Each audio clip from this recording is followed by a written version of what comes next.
Você está ouvindo um conteúdo exclusivo do canal Império da Consciência. Aqui você não encontra apenas palavras, encontra códigos de sabedoria, reunidos para elevar sua consciência, refinar sua disciplina e expandir seu potencial. Cada audição é uma semente plantada na mente, e o que você cultiva por dentro, transforma o que vive por fora. Lembre-se, quem transborda ativa uma das leis mais poderosas, verdadeira prosperidade. Inscreva-se no canal e compartilhe com alguém especial. Às vezes, um simples gesto pode acender uma nova consciência. Prepare-se, o conhecimento que vai mudar seu destino começa agora. Foco. Introdução. Canalizar energia é mais poderoso do que simplesmente tê-la. Todos possuem energia, mas poucos sabem direcioná-la. Vivemos cercados de estímulos que competem pela nossa atenção, e cada distração parece pequena, mas somadas formam um ladrão silencioso de energia e propósito. O que diferencia aqueles que apenas vivem ocupados daqueles que realmente avançam é uma palavra: foco. Ele não apenas organiza pensamentos, ele define resultados. Foco é a arte de escolher deliberadamente onde colocar a sua atenção e, consequentemente, onde plantar a sua energia. Neste capítulo você vai aprender a aplicar o foco em áreas específicas que, se alinhadas, elevam sua saúde, sua disposição e seu propósito. Descobrirá que o foco não é só disciplina mental, mas também espiritualidade aplicada, clareza emocional e estratégia prática para viver com direção. Objetivos principais do capítulo: mostrar que o foco é a chave que direciona a energia da mente, do corpo e do espírito. Sem foco, até dons e talentos se tornam dispersos. Explicar como o foco mental transforma pensamentos em frequência criadora, ajudando a substituir distrações por ideias que constroem. Ensinar a importância de focar no dom e no serviço, evitando o desperdício de energia em tarefas que não fazem parte do chamado. Apontar a proatividade como fruto do foco na solução, mostrando que procrastinação e passividade nascem de um foco mal direcionado. Revelar como o foco é o sistema operacional da saúde física, potencializando aprendizado, hábitos e até exercícios. Conectar o foco à fidelidade divina, reforçando que propósito só se cumpre quando se mantém os olhos fixos na missão. Guiar o leitor à prática da autoconsciência focada, aprendendo a observar seus próprios pensamentos, emoções e comportamentos sem distorção. Apresentar o foco como gerador de energia, ensinando a canalizar intensidade para produzir impacto real. O poder dos pensamentos, foco mental. O que você pensa você alimenta, e o que você alimenta cresce. Todo pensamento carrega uma frequência. Cada ideia que surge em sua mente é como uma semente que, quando regada pela sua atenção, começa a criar raízes dentro de você. O problema é que, em um mundo barulhento, milhares de pensamentos são lançados sobre você todos os dias, muitos deles nem são seus. São produtos de redes sociais, notícias, comparações, conversas negativas e até do ambiente em que você vive. Se você não escolhe deliberadamente em quais pensamentos focar, sua mente se torna um campo aberto, onde qualquer erva daninha pode crescer. E quando isso acontece, ansiedade, insegurança e distrações passam a ocupar o espaço que deveria ser preenchido por clareza, criatividade e fé. Treinar o foco mental é como fortalecer um músculo. No início, é cansativo, você precisa redirecionar sua atenção o tempo todo. Mas, com prática, sua mente aprende a permanecer firme, e o que antes parecia impossível, como manter-se concentrado em uma tarefa ou resistir a um pensamento negativo, passa a ser natural. A Bíblia já ensinava isso em Filipenses capítulo 4, versículo 8.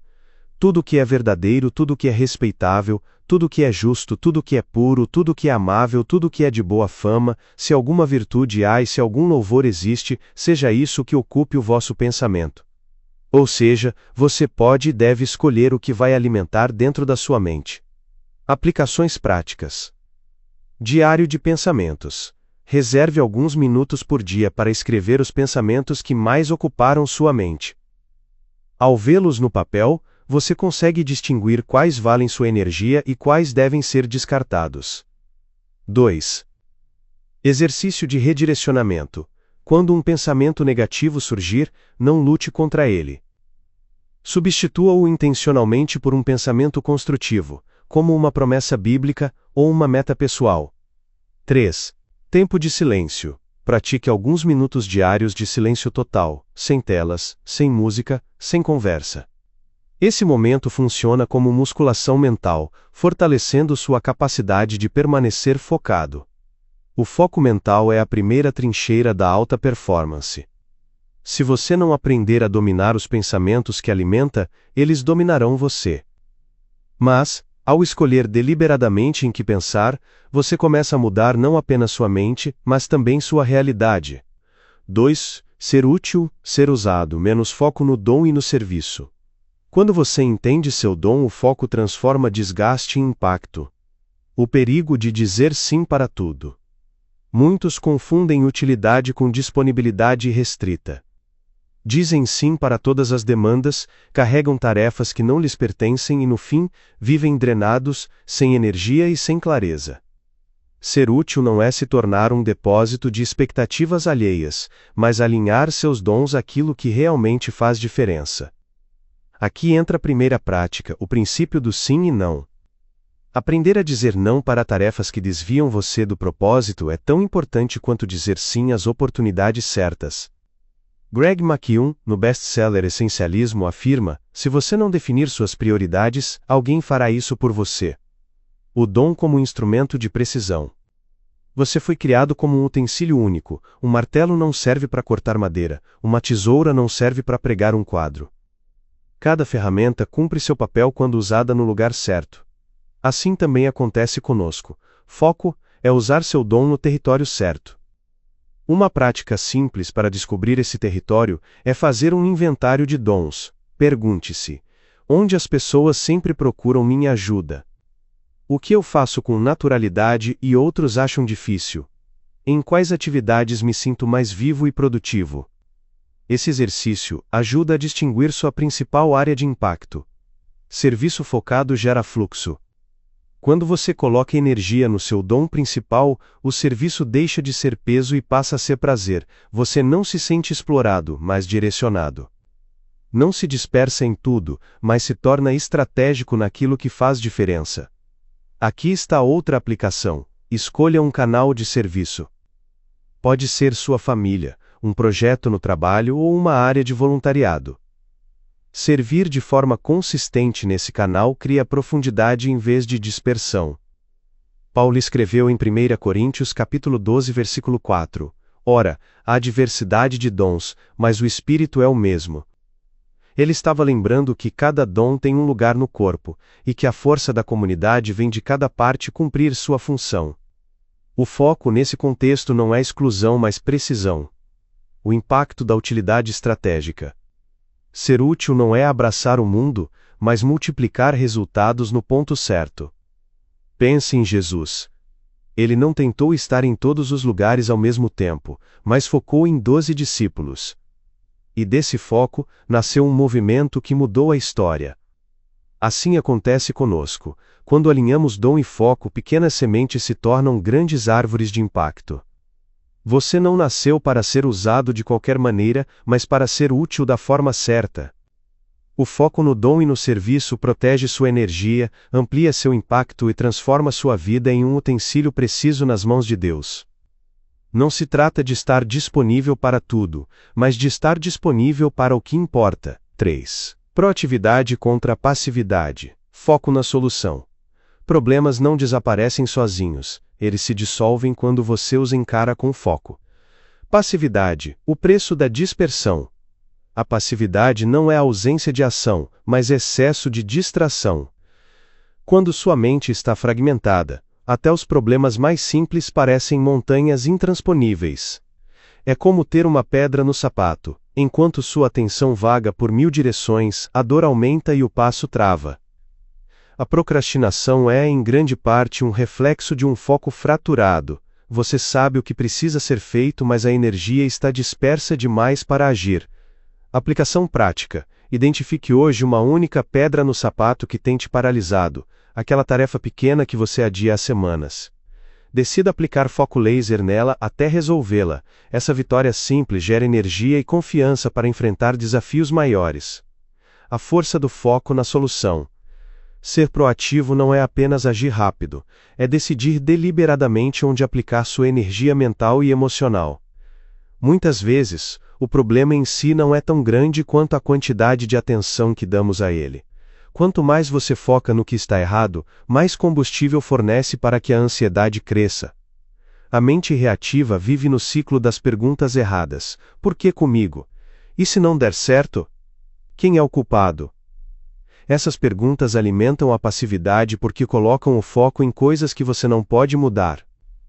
A mente focada, ao contrário, escolhe perguntas produtivas. O que posso fazer agora? Qual é o próximo passo possível? O que está sob meu controle neste momento? Essa mudança de foco cria movimento, e movimento é a antítese da passividade. Stephen Covey, em Os 7 Hábitos das Pessoas Altamente Eficazes, resume isso de forma magistral. As pessoas proativas focam naquilo que está sob seu controle. As reativas gastam energia no que não podem mudar.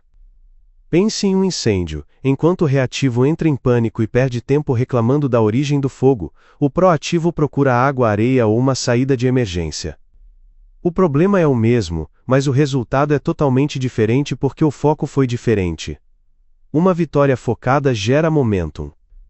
O cérebro humano é programado para responder a conquistas. Cada vez que você completa uma tarefa, mesmo que pequena, o cérebro libera dopamina, um neurotransmissor que gera prazer, satisfação e motivação para continuar. É como se cada vitória fosse uma faísca que acende o motor da ação. O problema é que muitas vezes tentamos resolver tudo de uma vez. Grandes projetos, mudanças radicais, metas pesadas. Esse excesso gera sobrecarga mental, ansiedade e, inevitavelmente, paralisia. O segredo não está em tentar abraçar tudo, mas em concentrar energia em um único alvo por vez. É o princípio da atração. Uma roda pesada não começa a girar de repente com força total, mas, ao receber pequenos impulsos consistentes, ela cria velocidade e, em pouco tempo, o movimento se torna quase automático. Da mesma forma, uma pequena vitória gera impulso para enfrentar tarefas maiores.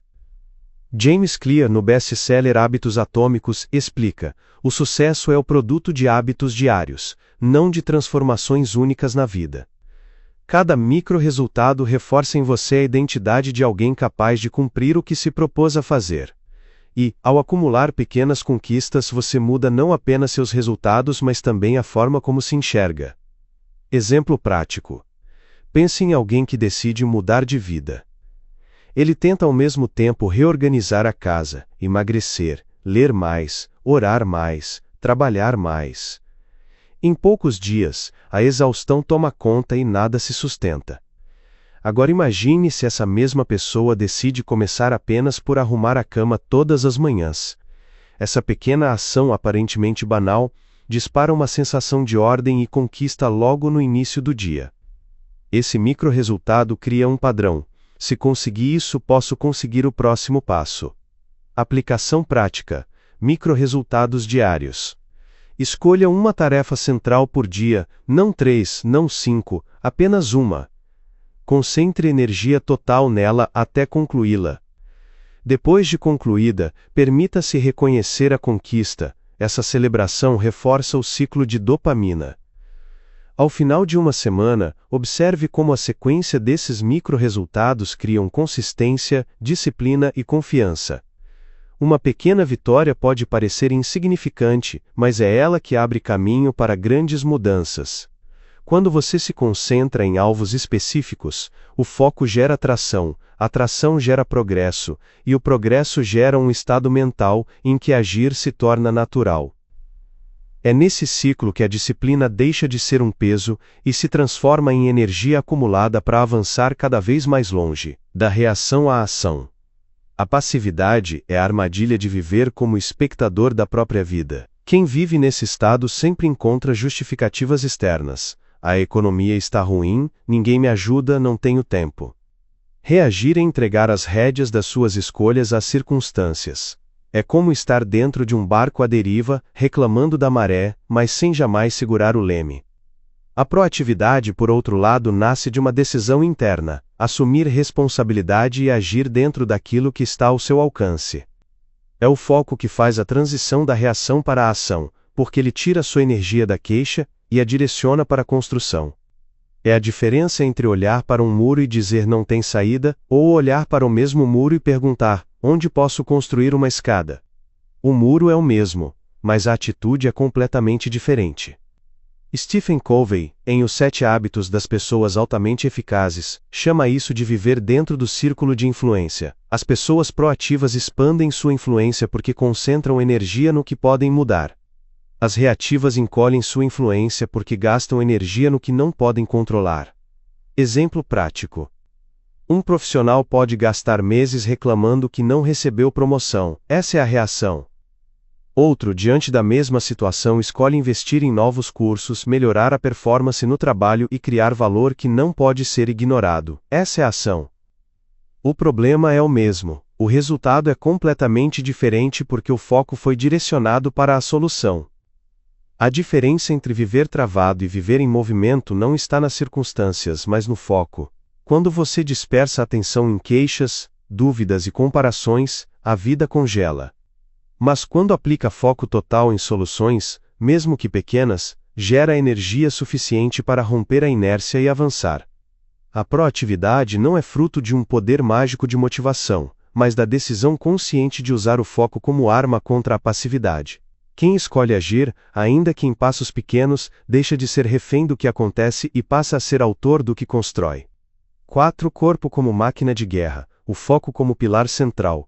Um corpo sem foco é apenas movimento, um corpo focado é instrumento de vitória. O corpo humano é uma das máquinas mais poderosas já criadas. Ele foi projetado para resistir, adaptar-se e conquistar. Mas, assim como qualquer sistema complexo, ele depende de um sistema operacional que o organize e direcione, o foco. Sem foco, você pode gastar energia em muitas atividades e ainda assim não sair do lugar. Com foco, até um esforço pequeno é capaz de gerar resultados extraordinários. Aprendizado focado. Não adianta consumir uma enxurrada de informações sem direção. A mente dispersa acumula dados, mas não gera transformação. 1 hora de estudo focado vale mais que um dia inteiro de leitura distraída. Cal Newport, no best-seller Deep Work, explica que trabalho profundo é a capacidade de se concentrar sem distrações em uma tarefa cognitivamente exigente. Essa habilidade permite produzir em níveis de qualidade e velocidade extraordinários. Aplicação prática. Escolha um tema central para aprender por vez e mergulhe nele sem interrupções. Defina blocos de tempo, 30 a 60 minutos, para estudo concentrado e desligue notificações durante esse período. Hábitos focados. Nenhum hábito nasce por acaso. Ele precisa de atenção deliberada no início, como uma semente que exige cuidado até criar raízes. Cada vez que você se distrai durante a construção de um hábito, é como se arrancasse a planta antes dela florescer. Aplicação prática. Ao criar um novo hábito, exercício, leitura, oração, estabeleça gatilhos claros, horários fixos ou locais específicos. Quanto mais foco no início, mais rápido o hábito se consolida, até se tornar automático. Exercício físico com presença plena. Treinar o corpo não é apenas mover músculos, é estar presente em cada repetição, em cada respiração, em cada gota de suor. O treino focado transforma o exercício em uma espécie de meditação ativa, onde corpo e mente trabalham juntos. Isso multiplica resultados físicos e fortalece a disciplina mental. Aplicação prática. Durante o exercício, elimine distrações como celular ou conversas dispersas. Foque na técnica, na respiração e no propósito daquele treino. Isso transforma o exercício em um ritual de fortalecimento integral. O corpo, quando tratado como máquina de guerra, precisa de foco como seu sistema operacional. Aprender com atenção, construir hábitos com disciplina e treinar com presença são atos que transformam energia dispersa em resultados consistentes. Sem foco, o corpo se desgasta. Com foco, ele se torna uma arma poderosa para sustentar saúde, disposição e propósito. 5. Fidelidade divina e propósito. Foco no chamado. Viver sem foco é como navegar sem bússola. Qualquer vento parece caminho, mas nenhum leva ao destino certo. A vida moderna oferece distrações em abundância, promessas de prazer imediato, reconhecimento passageiro e conquistas que logo se esvaziam. Mas nenhuma dessas coisas é capaz de sustentar a alma. O foco, quando desconectado do chamado divino, se torna mera produtividade vazia. Já quando alinhado ao propósito de Deus, transforma-se em direção, clareza e força interior. Não se trata apenas de disciplina mental ou hábito prático, mas de uma escolha espiritual diária, decidir permanecer fiel ao que realmente importa, mesmo quando tudo ao redor compete pela sua atenção. Paulo usa essa metáfora em Hebreus capítulo 12, versículo 1 ao 2. Corramos com perseverança a corrida que nos é proposta, olhando firmemente para Jesus, autor e consumador da fé.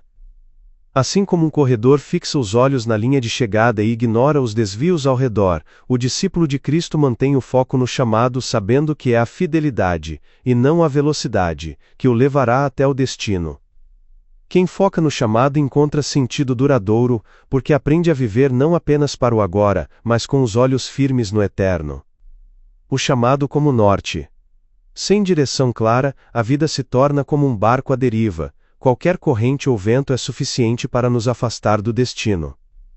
Distrações, oportunidades vazias e comparações constantes passam a ditar o rumo, deixando um rastro de cansaço e frustração.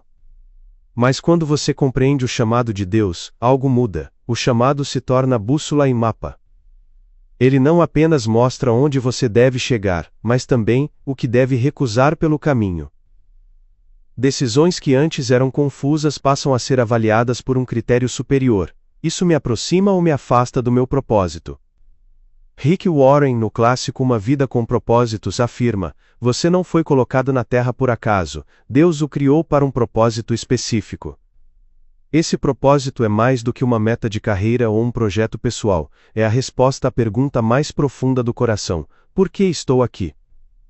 Quando esse chamado é claro, ele filtra escolhas, dá sentido ao sacrifício e gera força para perseverar quando tudo parece difícil.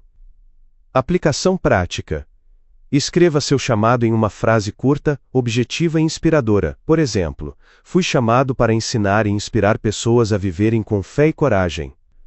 Coloque essa frase em lugares visíveis, na tela do celular, no espelho ou no planner diário. Leia em voz alta antes de começar suas tarefas. Isso vai treinar sua mente a alinhar cada ação com sua missão maior. Com isso, seu chamado deixa de ser apenas uma ideia abstrata e passa a ser um norte prático, que guia cada decisão e mantém você no trilho mesmo em meio às tempestades. Fidelidade em meio às distrações. A fidelidade não é provada quando tudo está calmo, mas quando o barulho do mundo tenta roubar sua atenção. Ser fiel ao propósito é permanecer inteiro no caminho, mesmo quando as distrações se apresentam como atalhos mais fáceis e prazeres imediatos. Na vida moderna, o maior inimigo da fidelidade não é a oposição aberta, mas as distrações sutis. Uma notificação, uma comparação no feed, um convite para algo que parece inofensivo. Cada detalhe pode corroer sua atenção e minar sua disposição. Não é à toa que C.S. Lewis, em Cartas de um Diabo a seu Aprendiz, descreve a distração constante como uma das maiores armas do inimigo, manter o homem ocupado demais para olhar para o eterno. A fidelidade, portanto, não se mede por grandes gestos isolados, mas por pequenas decisões consistentes. Escolher a oração em vez da pressa, o silêncio em vez do excesso, a disciplina em vez da dispersão. Cada ato é um tijolo na construção do caráter que sustenta o chamado. E aqui está o ponto crucial: a fidelidade é também um ato de amor. Permanecer focado no que importa não é uma obrigação fria, mas a expressão de que você valoriza mais o propósito que Deus lhe deu, do que os brilhos momentâneos que o mundo oferece. Aplicações práticas. Jejum de distrações semanais. Uma vez por semana, desligue-se de redes sociais, séries ou notícias por algumas horas. Use esse tempo para meditar, orar ou organizar seus próximos passos. Priorize o que alimenta. Antes de iniciar uma atividade, pergunte: isso contribui para a minha missão ou apenas me distrai momentaneamente? Pratique a vigilância. Anote durante o dia as situações em que você percebe ter sido distraído. Ao final, reflita sobre como poderia ter respondido de forma mais fiel ao propósito. A fidelidade em meio às distrações é, no fundo, o que separa os que apenas sonham com um propósito daqueles que o vivem diariamente. Foco como forma de adoração. O foco ganha uma dimensão completamente nova quando entendido como ato de adoração. Não se trata apenas de concentração mental ou disciplina de agenda.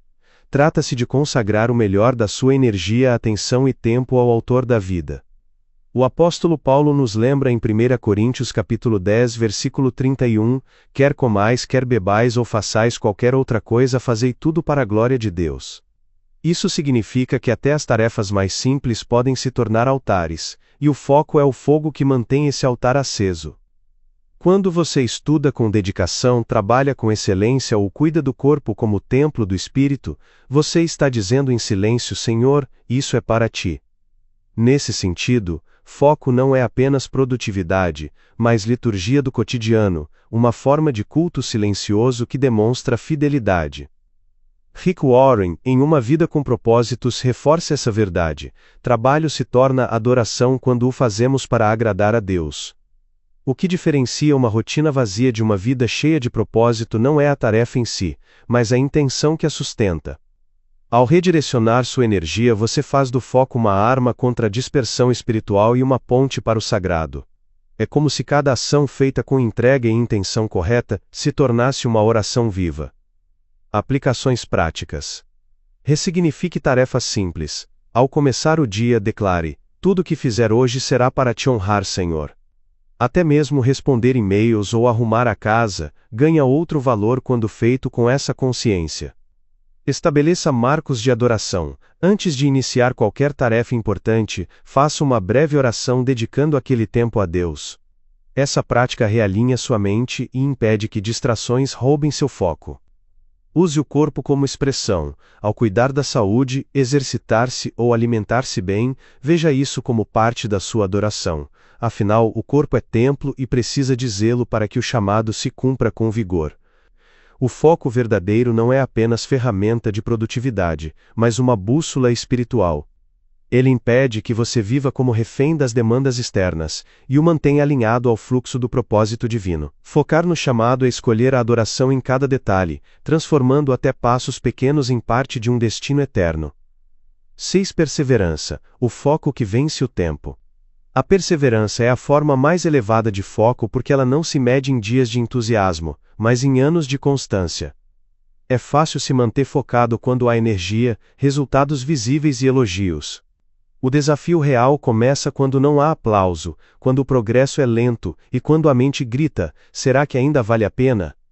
A perspectiva espiritual.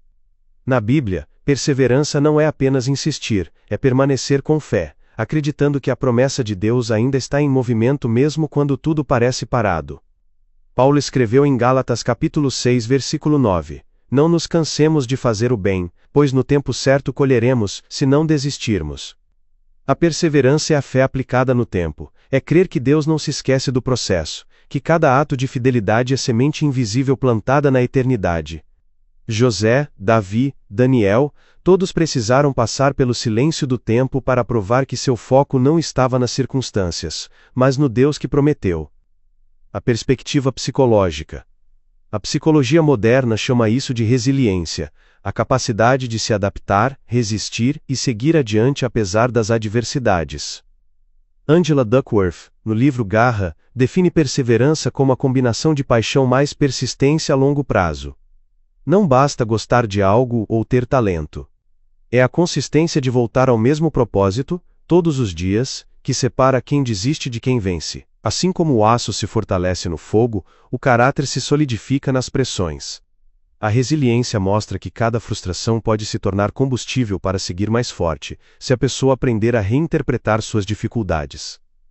Exemplo inspirador. Pense em Thomas Edison. Foram milhares de tentativas até conseguir inventar a lâmpada. Quando perguntaram se não se sentia fracassado, ele respondeu: Não falhei, apenas descobri 10.000 maneiras que não funcionam. Isso é resiliência, transformar o tempo e os erros em degraus, não em muros. Aplicação prática. Espiritual. Ao enfrentar períodos de silêncio ou demora, ore assim: Senhor, mantenha meus olhos no chamado, não no calendário. Isso ressignifica a espera como tempo de preparação, não de atraso. Psicológica, use o método da reinterpretação construtiva. Quando algo sair errado, escreva 3 possíveis aprendizados que essa situação pode gerar. Isso ensina o cérebro a ver no obstáculo uma oportunidade de amadurecimento. Diária, escolha uma prática simples para ancorar a perseverança. Por exemplo, escrever 200 palavras por dia, orar 10 minutos fixos, exercitar-se 20 minutos. A força está no acúmulo de pequenos passos, não na intensidade de um único esforço. A perseverança é o elo que conecta fé e resiliência. Do lado espiritual, ela confia que Deus tem um tempo perfeito. Do lado psicológico, ela ensina que o cérebro pode ser treinado a não desistir diante do desconforto. Quem une essas duas perspectivas vive com estabilidade, firme diante das provações e flexível diante das mudanças. Perseverar é crer que os desertos não atrasam a promessa, eles nos preparam para sustentá-la quando chegar. A clareza que elimina o supérfluo. O foco não é apenas sobre fazer, é antes de tudo sobre eliminar. Muitas vezes, não é a falta de capacidade que nos paralisa, mas o excesso de opções que roubam energia. O filósofo Sêneca já dizia: se um homem não sabe a que porto se dirige, nenhum vento lhe será favorável. Clareza é decidir o que realmente importa, e ter coragem de abandonar o resto. Quando você define seu chamado, não precisa mais carregar o peso de todas as possibilidades. Isso não é limitação, é libertação. Perspectiva espiritual. Jesus viveu apenas 33 anos, mas sua vida foi extremamente produtiva porque ele sabia exatamente qual era o foco, como disse em João capítulo 4, versículo 34: meu alimento é fazer a vontade daquele que me enviou e concluir a sua obra. Ele não se envolveu em todas as causas, discussões ou expectativas. O foco em seu chamado deu à sua vida clareza de missão. Perspectiva psicológica. A neurociência mostra que o cérebro humano só pode lidar com um número limitado de decisões por dia. Quanto mais distrações e escolhas irrelevantes, mais fadiga mental se acumula. É o chamado decision fatigue. Por isso, líderes como Steve Jobs e Mark Zuckerberg usavam roupas simples e repetitivas. Cada decisão economizada servia para preservar foco nas grandes escolhas. Clareza não é apenas saber o que fazer, mas principalmente saber o que não fazer. Exemplo inspirador. Michael Jordan, ao ser questionado sobre sua disciplina, disse: eu construí minha vida ao redor daquilo que mais importava para mim. E para isso, precisei dizer não a muitas coisas que pareciam boas, mas que não eram essenciais. Essa é a essência da clareza. Não se trata de fazer mais, mas de fazer apenas o que conecta ao propósito. Aplicação prática. Faça uma lista de eliminações. Escreva 3 coisas que você sabe que estão drenando sua energia, mas que não contribuem para o chamado. Decida hoje mesmo o que eliminar ou delegar. Adote o método do sim central. Antes de dizer sim a qualquer coisa, pergunte: isso me aproxima ou me afasta do meu propósito? Se afasta, a resposta é não. Crie um ritual de início do dia, leia em voz alta sua frase de propósito e escolha apenas uma prioridade central para aquele dia. Isso alinha clareza com execução. O foco não é sufocante, é libertador. Ele te permite deixar de ser escravo da agenda dos outros para se tornar fiel ao que Deus plantou dentro de você. Clareza elimina o supérfluo, protege sua energia e garante que cada passo avance na direção do chamado. 8. Conclusão. Foco não é apenas uma técnica de produtividade, é uma postura espiritual, emocional e prática diante da vida. Nos 7 pontos deste capítulo vimos que o chamado como norte, sem direção, qualquer distração se torna caminho. Fidelidade em meio às distrações, constância é o que sustenta o propósito. Foco como forma de adoração. Cada ato feito com intenção se torna culto a Deus. Da reação à ação, foco transforma vítimas das circunstâncias em construtores de soluções. Resiliência e foco em tempos de crise. Não se trata de ignorar a dor, mas de direcionar a energia para atravessá-la. Disciplina do olhar único. Quem tenta abraçar tudo, acaba se perdendo. Quem concentra, multiplica. A clareza que elimina o supérfluo, dizer não ao que não importa, é tão essencial quanto dizer sim ao chamado. O foco é a linha que conecta o céu e a terra. Ele nos faz fiéis ao que Deus depositou em nós, nos preserva da dispersão e nos protege da paralisia. Como escreveu Viktor Frankl, sobrevivente de campos de concentração e autor de Em Busca de Sentido, quem tem um porquê enfrenta quase qualquer como. É isso que o foco oferece, o porquê que sustenta a jornada, mesmo quando os ventos são contrários. Aplicação final. Reserve 15 minutos diários para revisar sua frase de propósito. Escolha uma distração para jejuar nesta semana. Antes de iniciar qualquer tarefa significativa, declare: faço isso como honra a Deus. No fim do dia, pergunte-se: hoje vivi reagindo ou construindo? Diante de crises, faça uma lista do que ainda pode ser feito. Elimine uma atividade irrelevante da sua agenda. Leia sua prioridade do dia em voz alta todas as manhãs. Essas pequenas práticas transformam o foco em um estilo de vida, não em uma teoria distante. Encerramento. Focar é escolher viver com intenção, é alinhar mente, coração e espírito ao chamado de Deus. Quem foca constrói, quem foca resiste. Quem foca, adora. O foco é a chave que transforma passos dispersos em caminho de destino.